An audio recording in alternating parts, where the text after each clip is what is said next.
Ano unang gusto niyo malaman? Umpisahan natin sa rumor na may isang pulis na nandyan sa isang hospital. So ano talaga ang nangyari? Okay. If you're repairing the case, I have talked already with the PD of Cebu Provincial Office, the Regional Intelligence Officer, and the on really what happened.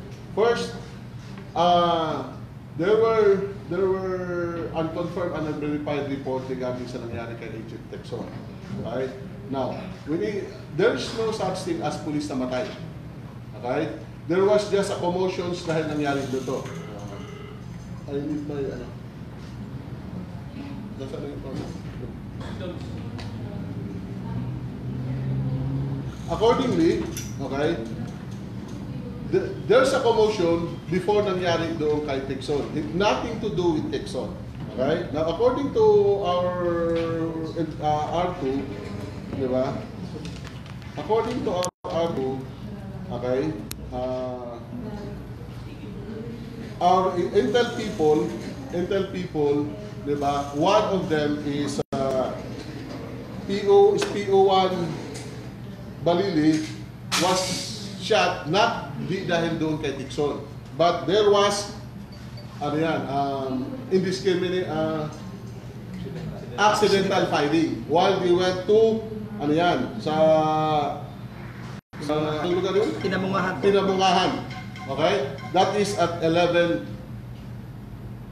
in the morning before pa nangyari yung kay okay? Nangyari kay Tecson. So there was accidental firing sa sakyan nila, kaya yung pulis, tapos doon dinala sa ospital.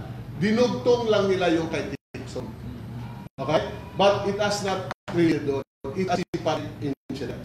Okay? Now, we already have this investigated separately by ourselves. Julius Gornes will investigate this illegal accidental firing. It would be better of explain to what happened. Okay? So kumbaga, nagkasunod itong aksidente.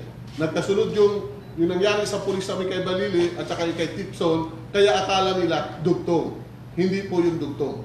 Okay? So to further explain this, because kinausap ko na si kanila, there will be a separate investigation for two cases. Now, I talked to PD ng Cebu Province to already activate their SIPG for Tecson.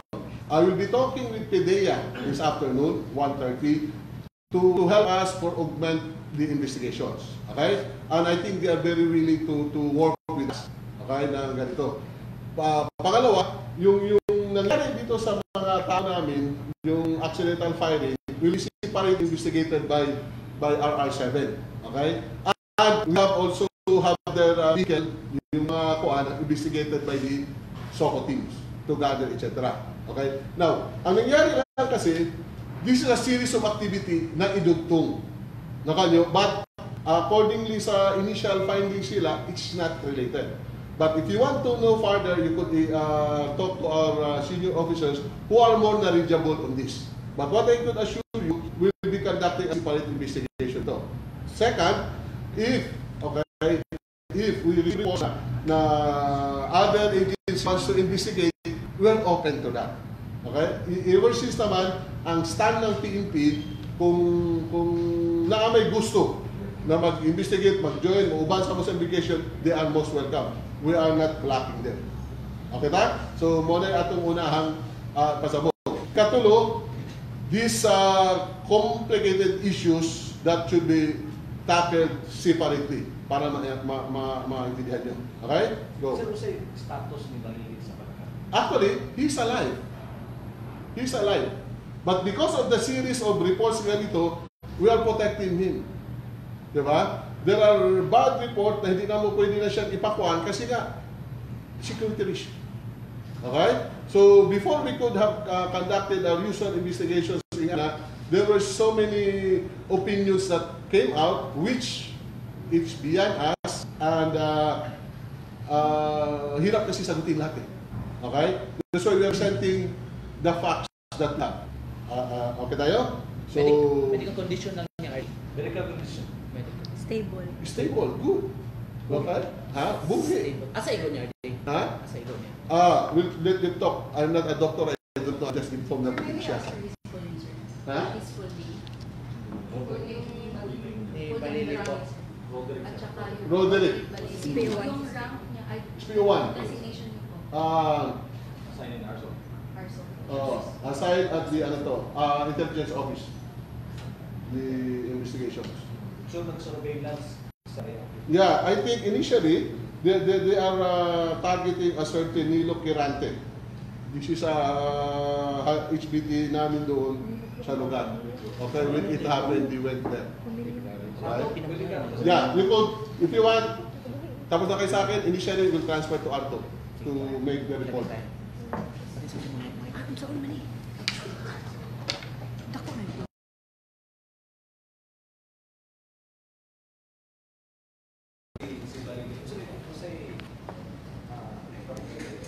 SPO1 Roderick Bailey is under ARSOB.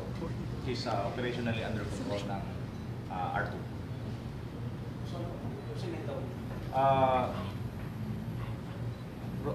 Balili was, the group of Balili was officially dispatched to verify the reported presence of Ariel Quirante. Nilo Quirante, a known drug personality operating in Dumanhog with pending warrant of arrest. On what transpired sa kanila, yung Chief Arsog ang mag-elaborate kung paano na nangyari yung sasakyan si Colonel si Major Zero. Ang si Balili is only a team leader sa group sa grupo nga ning Lasso. Si Balili ang team leader ng mga. Excuse me. Adiyot lang sa sir ha. Forward lang sir, ayaw lang. Bati ka may sir. Forward lang sir, forward. Gawin wala sa or lain nga Team ni Balili. So sa tuloy nito boss. Ning tawag lang ang usa na mo katropa nga na accidental si Balili. Dito sa Pinamungahan. Unsa may circumstansya ani di ay sir na pagkahitabo ang anong naabot man na nag-accidental kay na-kuan siya. Igo siya. Di pod kay na mo pa makakuan kay di man mo interview si Balili, di man kasudlo kay Sir Bas Balili. Ang nanawag lang sa opisina nga na accidental si Balili mo to nga akong ang kuan as team lead sa ilang OIC Arso nga akong advice nga ipadala og balik na ri sa ospital ug mahimo mahuli sa ibo. Kinsay Ano na? si Budok sir? Ano si Budok? Yes, sa Sibodok. Gi-refer siya. Aw sa amo nga kuan mangita pod mi og mas nindot nga ospital para maatiman siya og maayo. Sa suod sa sakyanan sir. Yes, sa suod sa sakyanan. Well on the way. Yes. Asa dapit iyang po sila to sir? Naay mga kauban niya nga nakaingon nimo. Oh, naay kuan nam siya ka grupo man ni sila. Pila sila buk sa sakyanan sir? Tulo. Tulo sila ka Yes. Naay nagtupad niya or na siya sa asas dapit na naglingkod. Sa likod siya naglingkod. Yang ang duha na sa tubangan. Sir, yung makawan wala kasulti sa circumstance na nung may accidental fire. Di pa ko ka istorya o exact nga detail kay wa pa may ka kuan sa pagkaroon wa pa kay di maka istorya o kanang kami lang. So ongoing yung investigation. Yes, ang investigation. Kung may naka. Unsa iya service firearm ang moy nakaigo niya? Ang iyang service firearm. Okay. Asa din dapita? Kapila siya naigo sa iyang service. Base sa medical records. Pila ibo sa Medical report will be furnished with the hospital. upang ikakuha o kompleto nga kuan sa record. Kung asa gid siya naigo Asa sir? siya naigo. Pagkaisa lang service firearm. Service firearm niya. 9mm. Glock. Asa din ni dapita ang iyang pusil sir sa dihang nahitabo na may nani nakaingon nimo? Wa pa man na mo istorya lagi ang grupo nga nakuyog sila kay mas iunan mo secure ang among kuan tropa. Ang tropa. Di pa ka stress pagkakaroon. Sir, kanang gidiretso na ninyo siya dagan sa Cebu Dock or gidagan sa ninyo sa South General? Gihapit para mo sa South Gen kay murag ni action magreklamo nga di na lisod. Unang gihapit na mo sa South Gen para na maka-assist po ang initial nga first aid sa South Gen before madala diri sa buwan. Kay layo biya kayo ang distansya. So, sa general nila siguro. Yes. Nabunuhan dito, sir. Nabunuhan. Yes. Murag kung nabunuhan yun kay Hindi ba mag-lusog blood? Kayo man. Pinahamit siya sa South mo to'y pinaka-nindot nga naitabo nga nahapit siya sa South Gen. Pero katong ilang gi-surveillance, sir, mga pila na dito nila kabuwan na surveillance? Dugay na gyud na siya kay actually bisa galing kuan sikat-sikat man na siya nga personality sa Central Visayas. most wanted na sa Part kay may warat man siya, may warat man. Oo. Posibleng critical issue. Oo. Posible lang nga critical yung Oo, ego, sir, kay. sila, Pero stable na siya ron, sir. stable lang sa pagkakaroon. Okay. Right? So, the scenario is, accordingly, sumakay sila ng sasakyan nila, paasko ito, tapos ang most likely dito, hindi pa mawala yung sigahan kay Arcel, not really happy kung nga naman na with you the more detailed reports once masecure na ng mountain na ng R7 in a few days. Okay ta? So, ganun na. Sir, kanina na accidental firing, sir, di na siya mabugngan na to, sir, na sometimes makablita na to or na mga unforeseen Actually, circumstances? ang kwan kasi, ang most likely atong initial talk nato sa ilaha, murag nag-stop sila o kanang patong mga tao tapos ipasa nila itong pusil doon sa likod, biglang nakahap, mo itong niguto. Mo ganit tawag to accidentally, not intentional. Diba? So, when they were going there, initially, na akong discussion sa kanila, parang katong driver ata, ipasa itong pusil dito kay para mag-focus na siya. Bago niya na pa, nag-hang sila habang nag-drive, nakakuan mo din ibuto. Okay? Sa iyang pusil. Munang from there, instead of ito ata na sila sa ilang target, may balik na dahil sila para magdapatan ng first aid si Balili. Then, it compounded the situation. Okay? Hindi siya ang driver, sir, na sa front seat. Wala, din siya ang driver dito sa project na siya sa likod. Okay? Pati ng vehicle na nagpasok na sa likod kasi Anong vehicle ginamit?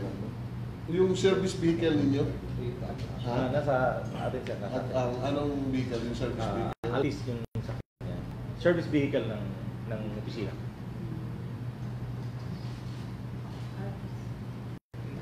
Your thoughts on the statement of Mayor Tommy Osmeña as the one actually linking the policeman? Actually, we will put that into considerations. Okay? Tano naman, we will not anymore blame. We will get to that. We will have the joint investigations naman.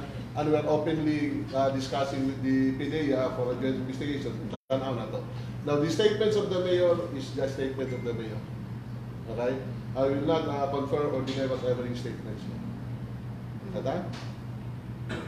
Sa yung directive din mo sa Cebu Police Office sa kaso ni Tecson. Okay. Ang first directive na mo sa ila, one, is to at least i-create is ITG ato, plus I will help them coordinate with PDEA. Okay? Now, accordingly, we have to discuss this with PDEA because according to Tecson, kung nasa jurisdiction pa ba nila. Kasi bago lang po din PDEA Director Biabot. We will be checking kung there was rumor na si Tecson was supposed to be relieved.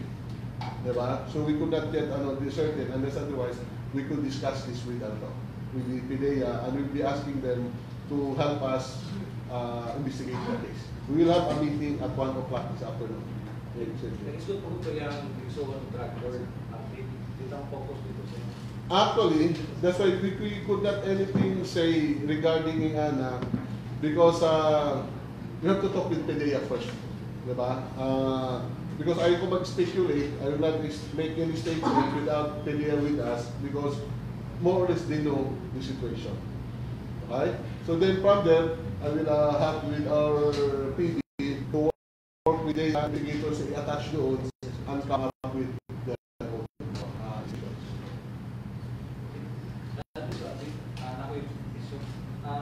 Si Dave Tumula, ipa-file ng kaso sa CIDG kahapon. Yes. Oo. I think he was filed a case naman sa CIDG because ang witness kasi, siya yung nakita, nagkulatan na siya ni Dave Tumula. Okay? And it is also his right to file a case. Diba? It is also his right.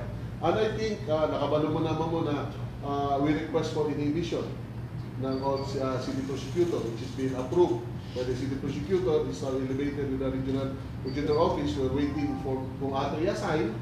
Tapos, a case was filed separately kay Councilor Dave Tumula. If I'm not mistaken, ang report is physical injuries, diba? But there are 3 cases na pinansa niya. Okay, i-discuss naman gato sa inyo, wala pa. Okay? The 3 cases that were filed against him by the Fiscal's Office.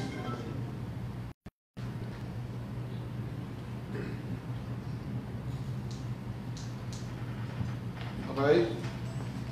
We filed, the CIDG filed against Councilor Dave Tumulak and 3 others, diba, for physical injury, grave threat, and grave coercion. No? These are the 3 cases filed sa kanya sa City Prosecutor's Office. It's a normal filing of the case. Okay? We are also studying if the case for obstruction of justice could apply with Dave Tumulak because he entered the crime scene na siya ipangkuha dito ng mga ID nga na walang ipang turnover sa buwan. Diba? Now, there's a tendency na he tampered the crime scene. And part of the obstruction of justice is the tampering of the crime scene. He enters there, whatever his reason is just up to the hindi talaga pwede magkuha ka ng mga ebidensya dito tapos di mo i-turn over sa proper authority. Okay? Now, ang stand niya, i-turn over niya kay Mayor, di sabihin. Diba? But there are proper authorities to investigate. Okay? Ang claim niya na ginhatag niya sa tao, our personnel who is not part of the team could not receive it because of the so-called chain of custody. Diba? It's not enough na, bigay ko sa'yo, bahala ka na. There should be proper turnover. It takes us time, natawagin siya, so we're studying kung mag-apply sa kanya ang obstruction of justice or not. But as of now, we have already filed 3 cases against him and 3 more others. Ano yung request mo inhibition sa city prosecutor? PRO-7's reason. Okay? Our reason is there, and I think it's been decided. We will not comment about it. Baka ikaw pa kami ng mga prosecutors. Okay? Pwede ba sa circumstance ni SPO1 kanini, if yan di pasa sa likod and wala siya sa front seat, di ba Altis is a sedan lang ang car? Ha? Sedan lang ang Altis, if na siya sa back seat, inside na ipasahan sa likod, or he's sitting in the front? No, sa likod siya. Ang initial interview, nasa likod siya. Okay? Nasa sa likod. Actually, if I'm not mistaken, ang initial pa nila is nasa likod siya ng passenger side. So nilagay na niya sa... Actually, ang nagkuhan is parang ang pusit ata, ang nagdunol ang driver niya. Okay? So, dawat siya. Muragwa niya madawat kasi nga accordingly, nung initially park sila, kasi naka-traffic ata, nakakuhan, tapos ipangalit itong pusit kasi doon lang sila sa lugar, tapos ipasan niya, biglang nag-aksidente, that's lead to his wounds. Okay. As to the further detail ng medical nga na, we'll give you the details kasi wala pa kung ato nakakuha. That's why I've already directed our R7 to conduct the investigations for everybody's concern. Ako dahil klaro ni Ate Kibura, doon ka lang pagduda ba doon yung PNP sa may kabutang. may mga tanong nag-hide ang sa PNP. Anong Wala mamig-hide dito, di ba? If anybody could say na against sa pan natin, that's why we're open. Whoever wants to come and testify in anak, we're willing to accommodate them. If we feel that they are not already comfortable with the PNP, that's why we are open kung sino ang mag-join investigation. But it is our job as the PNP to investigate the case. Okay? Now, it's not really sa ila, that's why we have territorial units to conduct the investigation. Not partner us. Okay? So, ingana ang partner. Then we also coordinating sa brother, if the brother will also assist us. Kasi taga-karkat po ito yung brother. Okay? So, clarification na, sa citing ni Mr. Quirante, R2 ang offer na, sir, or CPPO, yung mismo malapit ng this is the project of ARC. Okay? That is the project of ARC. He's a high value target, sir. Yes, that is a high value target. It's a project of ARC. Are these, with the statements of some politicians, nakapalong mo ba sa mga police, especially nga they are blaming or they're ingon sila nga police are behind the killings? I don't think so. I don't think so. I already talked to our personnel. Kababalik lang naman ako gikan sa conference sa Krame. I talked to our senior officers. I think it's not that effect. This is part of our daily jobs, di ba? Na naging mga mga insidente, na naging ako, and that's why we have just to prove and investigate the matters. They will be informing our people. Okay? In fact, our senior officers ako will be visiting sa ilahat to catch kung naa sila it affects their moral. As far as I'm concerned, I think it does not affect their moral. Okay? It affects the moral is para kayo nakita mo kay Kalumba. That affects the moral. Okay? Pero this one, the case of yung kay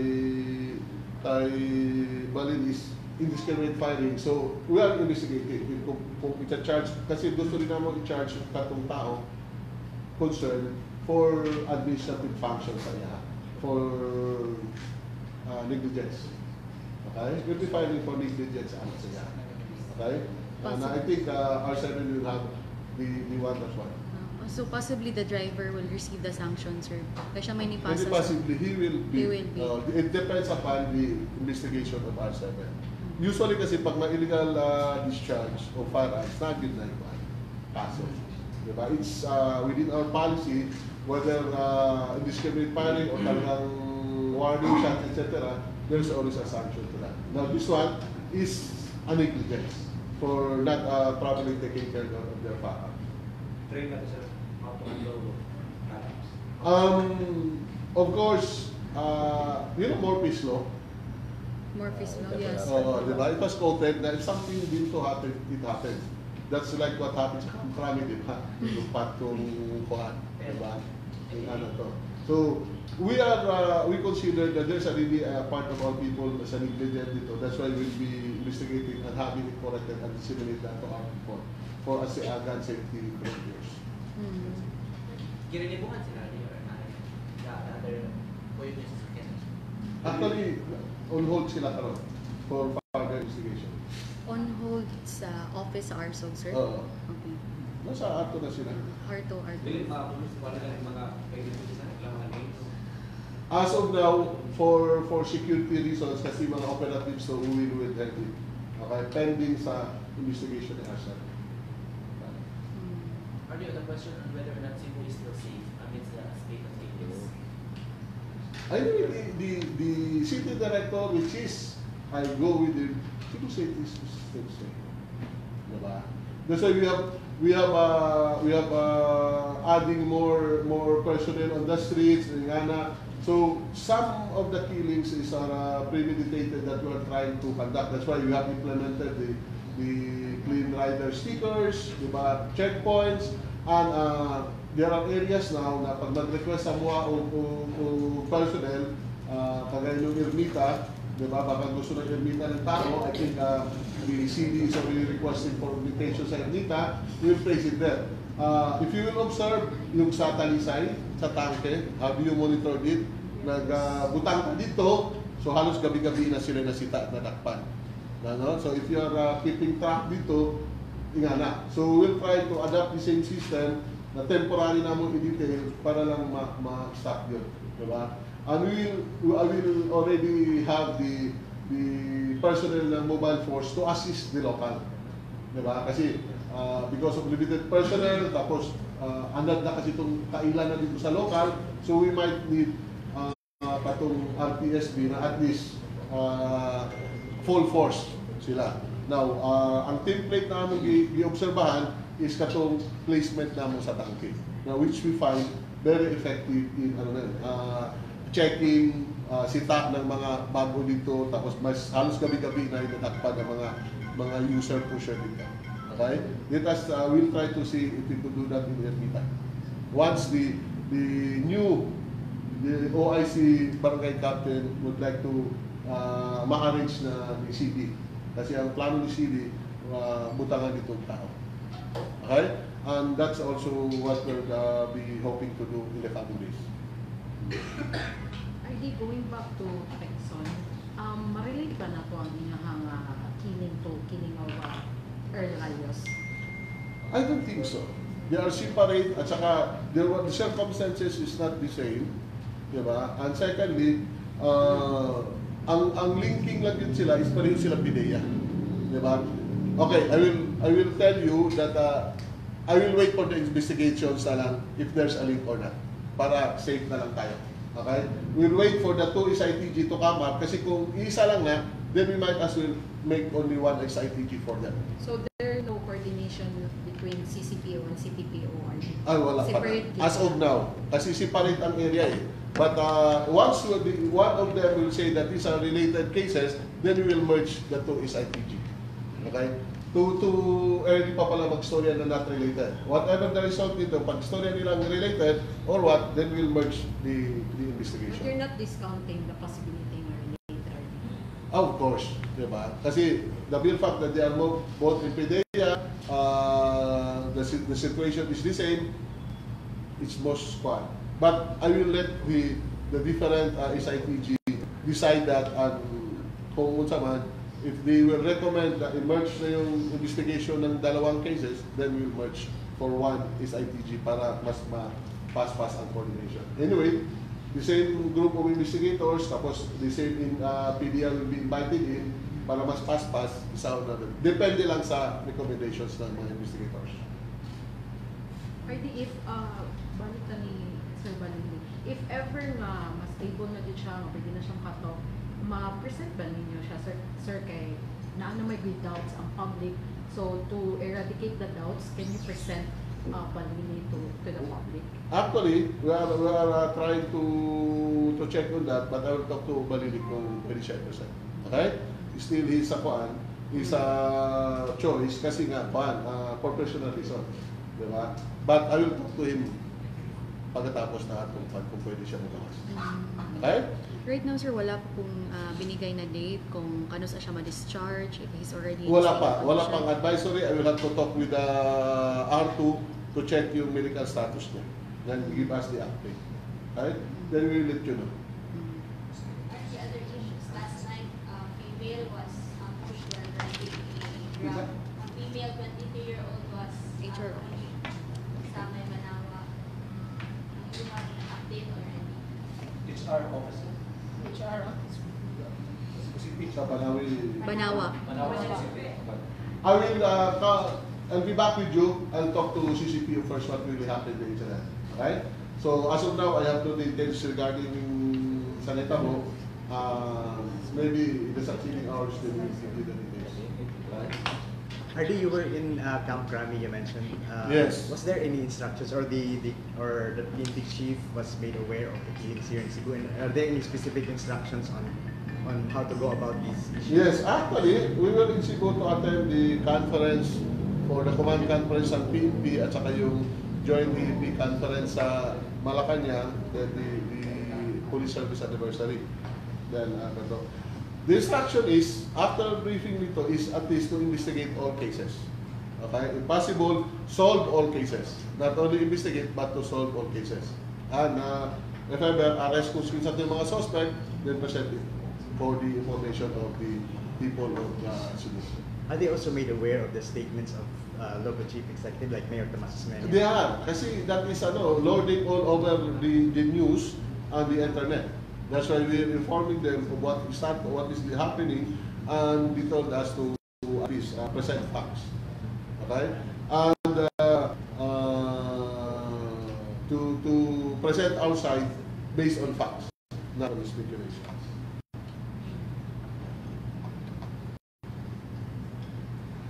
Okay? Anything more? Lapu-lapu, sir. Okay. On another issue. Lapu-lapu. Okay, just this early morning at 3:30, an armed group entered the Mactan Isla Hotel and Casino. Diba? Basically, kanang armed group sila kasi naka-intong na t-shirt, ingana. Pero, they were security guards na gihired nung karibal na Korean businessman. If you're already aware na ang Mandawi ang Mactan Isla Hotel Resort is may management conflict na. Diba? Between two Korean businessmen. Okay? Ang miadto kagabi is ang grupo ni Kwan. Grupo ng isang Korean businessman na identified as Bong So Park. Bong So Park, diba? You could go sa Lapu-Lapu daw to dito ka ang 34 na security guard under the Proceeds Security Agency, diba? Ang security officer niya is si Sergeant Nelson Salcedo. Nag-barge in, diba? The forcible entry and took control of the security dito. Along the way, pag ato niya 3:30, there was an exchange of fire dito lang sa gate. Okay? One of the wounded, identified as Albert Itak Ilola, 61 years old, who belongs to the group of Bungso Park, was wounded and brought to the nearest hospital. Okay? So, we arrested the 34 security men. They are now at the Lapu-Lapu. We confiscated their firearms, more or less around more than 20. We are just inventory it. Tapos, we also requested to bring si Bungso Park plus katong management niya dito na gitudlo sa security agency as told them to proceed to the hotel and take over for the security of the hotel. So far, the situation now is calm and normal. Okay? Except gaya na, mga kadali lang man to, from 3:30 to 6 na diffuse na itong situation. No tourist was harmed, no tourist was it's just between the two security agencies. The current security agency guarding at saka yung ang pangalan ng security agency na current is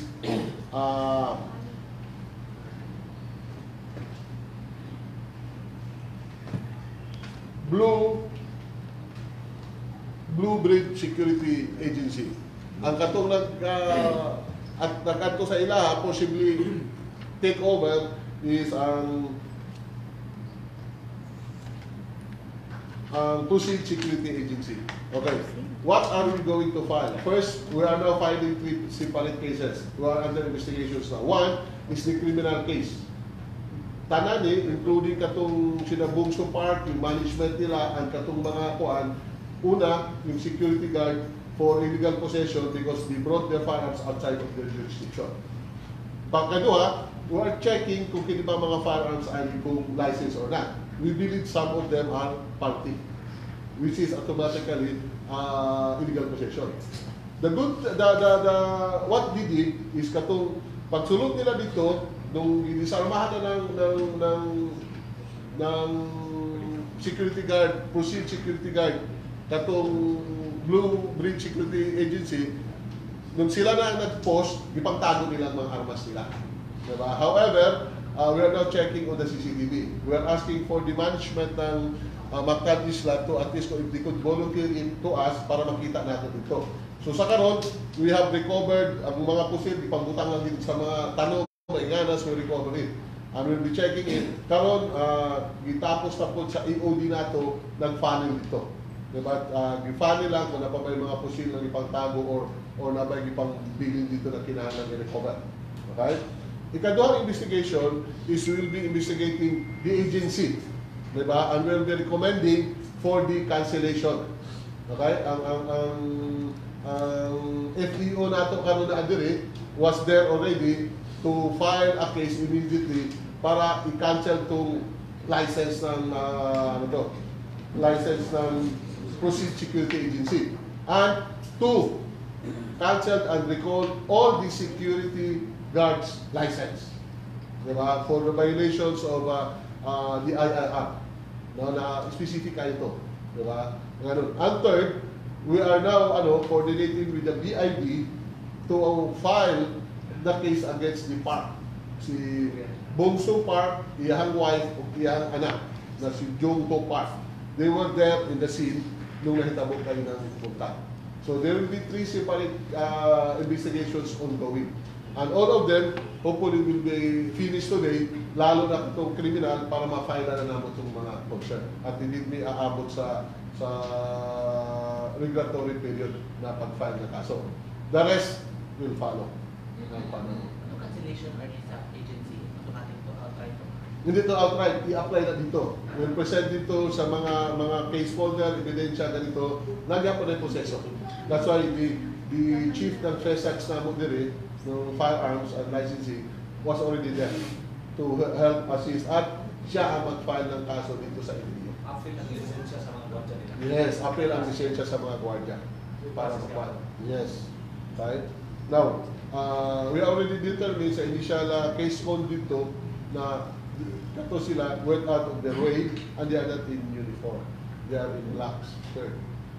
So mga Arms yun. Ang katong sinabing arm, literally armed yun. But when the police went there, gibantago nila yun. Nakamo? So, we're hoping that kasi katong mga ibang security guards kasi sa karibal na security guards will give testimony na natin sila yung mga armas. Sir, nagdugog ka mas ato na saan yung resulta sa kwarta? Ito niya mga license. Ito na itong ibalibog, ito. Nagdugog. Actually, we submitted already our case and we're waiting for the feedback. We-received na sa EPO. We have submitted yung request namin for the cancellation of all the 13 licensed firearms. And once mapan to, the FEO will give him a directive to surrender all those firearms at the nearest police station. Pag hindi, we'll apply, that's the ground for the application of the search warrant.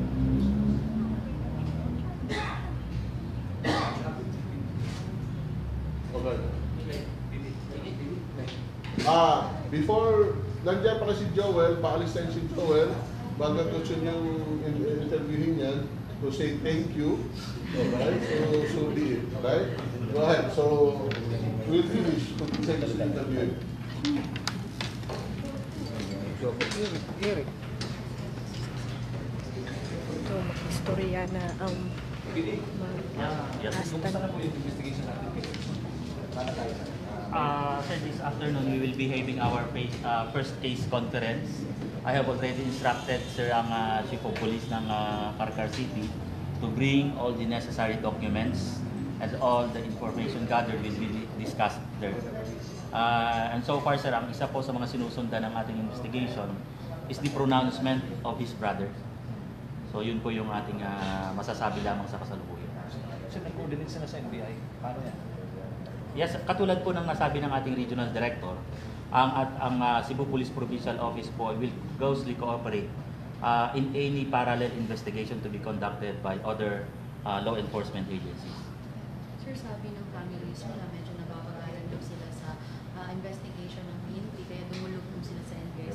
Ano po yung masasabi natin to the family? I respect the opinion po ng family ni Agent Tecson.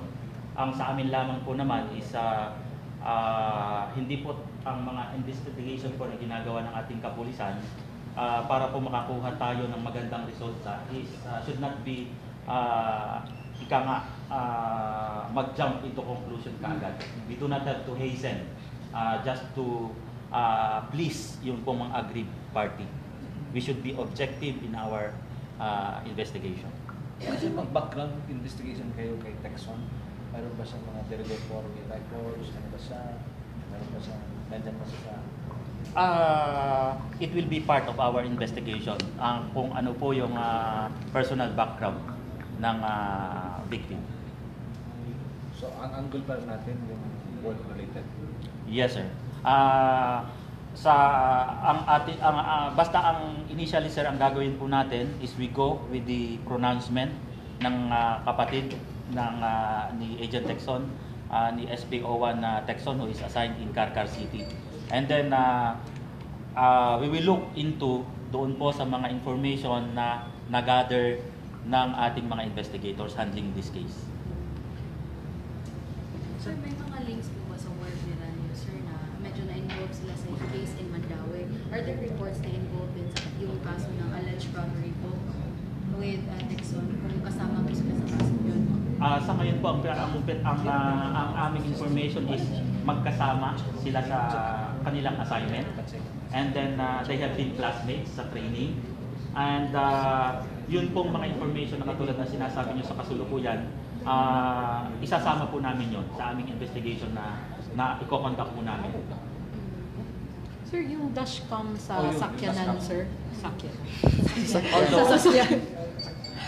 yes, ma'am. Although there are claims na meron pong dashcam yung sasakyan, but based doon po sa investigation doon sa crime scene, wala po namang lumilitaw na may dashcam na na-recover.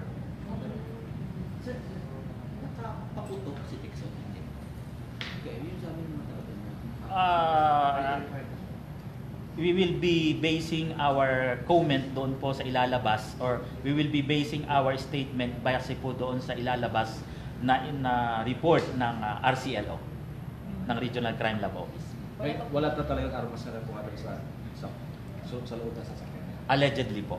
Allegedly, wala pong firearm. Yung Allegedly. sinabi niyo po kahapon na baka naging tamper na yung crime scene, o baka may mga bystanders na nag-mob din po sa sasakyan niya. Posibilidad din po ba na baka may kumuha doon sa baril niya?